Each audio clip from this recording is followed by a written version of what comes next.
तेरे जीवन का है कर्मों से नाता, तू ही अपना भाग्य विधाता।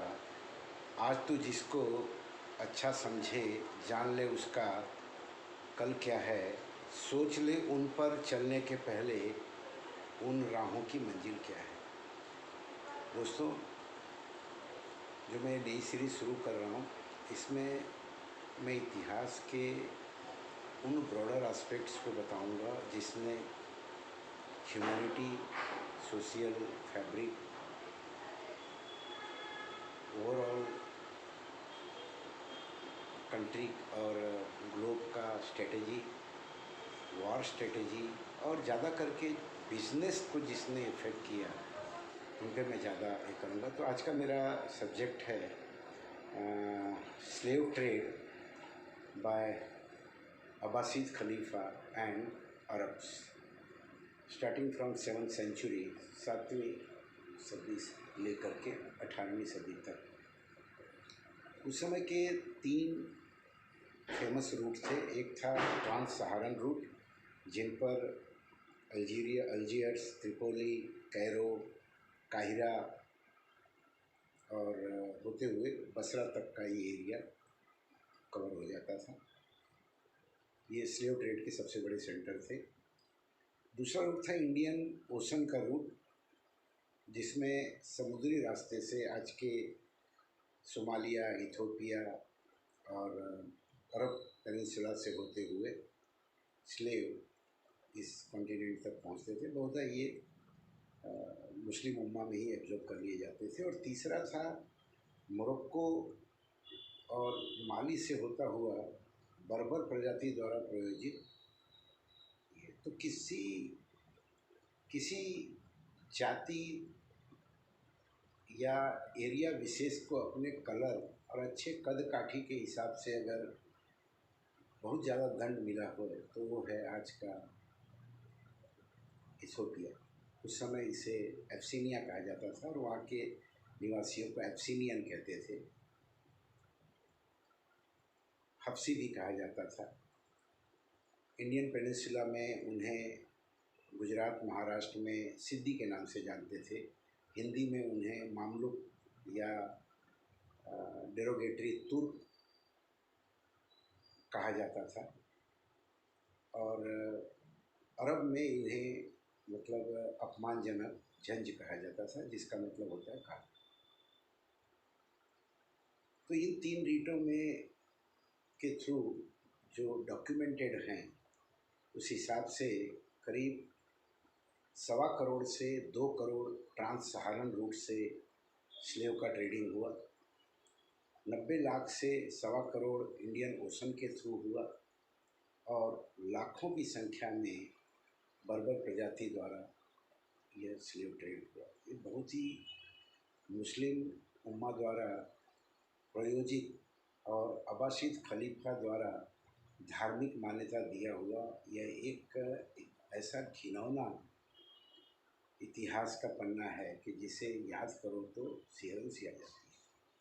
लाखों लोग मारे गए, लाखों लोगों का अपहरण हुआ, उन पे जातीय व्यभिचार हुए और कुछ नसीबदार थे जो स्लेव के रूप में इस पेनिनसुला में आए और फलस्वरूप उन्होंने सामाजिक, भौगोलिक, धार्मिक और राजकीय, व्यापारिक सभी जगह पर उनका एक अपना अमिट छाप रहा। दोस्तों, यह मैं इसलिए कह रहा हूँ कि मैं खाली बसरा का एक आपको 15 साल का इतिहास देता हूँ। 751 में अब्बासिद खलीफा इराक में एस्टेब्लिश हो चुके थे।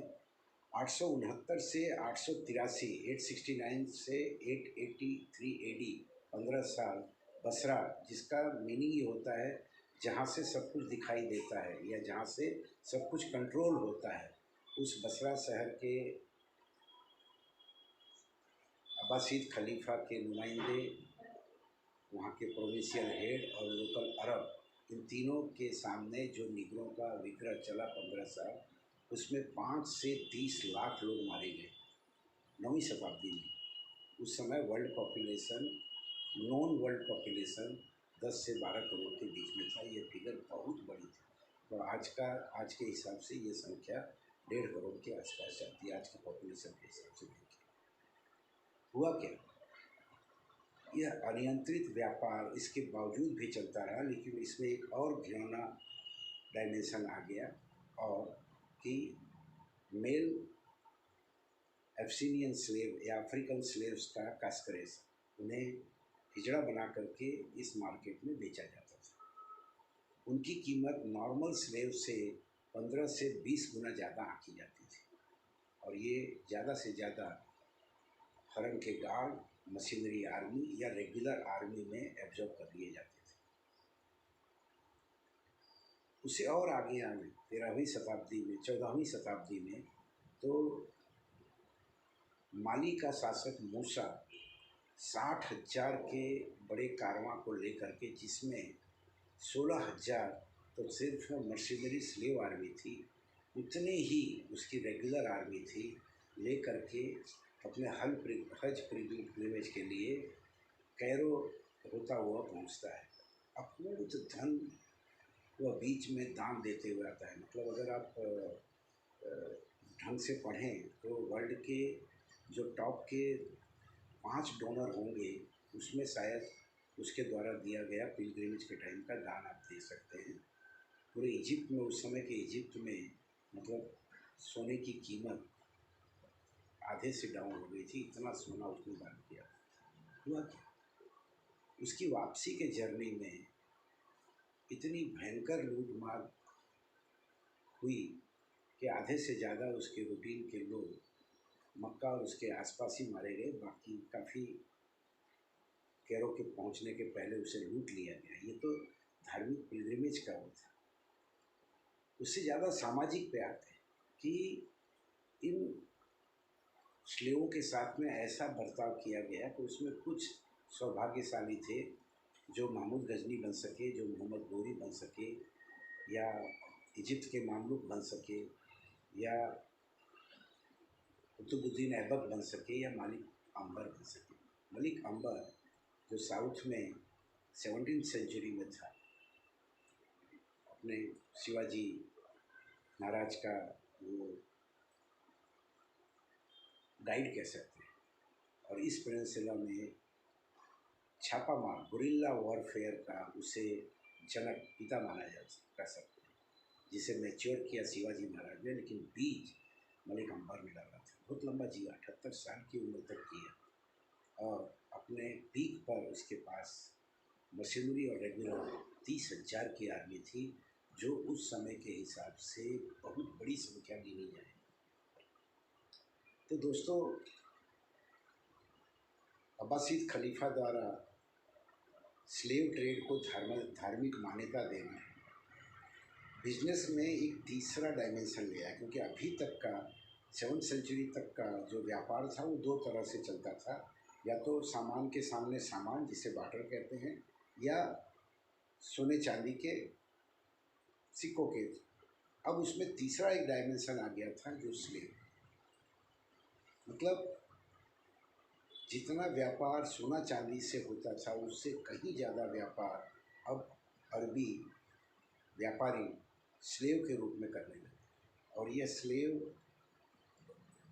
के एरिया में लगातार रेड, उनके ऊपर अत्याचार, उनकी हत्याएं, उन्हें सहारन डेजर्ट के थ्रू लेकर के आना ट्रेचरस रूट था, और जानवरों से भी बदतर हालत में उनको व्यापारिक केंद्र, जो आज का Algiers, Tripoli, Cairo, Basra, Morocco, ये सब मतलब इसके मुख्य केंद्र थे।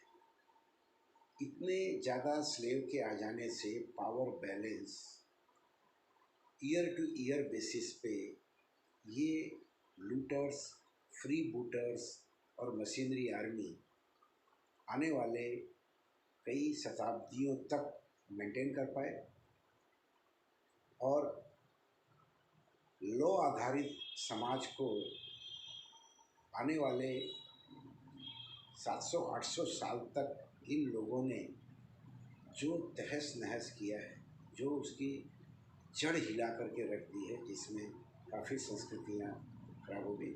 अच्छा भाग ये था, मैं आपको अंत में बता देता हूँ कि 7वीं सदी से लेकर के 11वीं सदी के अंत तक हम इन मर्सिनरी आर्मी का सक्सेसफुली सामना करते रहे और काफ़ी हद तक सफल रहे उसे इंडियन पेनिनसुला में डिस्टर्ब करने में।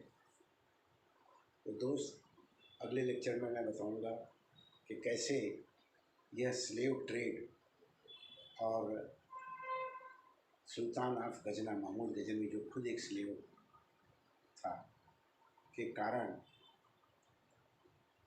4 से 8 करोड़ उस ज़माने में मुस्लिम मारे गए थे। धन्यवाद। जय भारत, जय हिंद।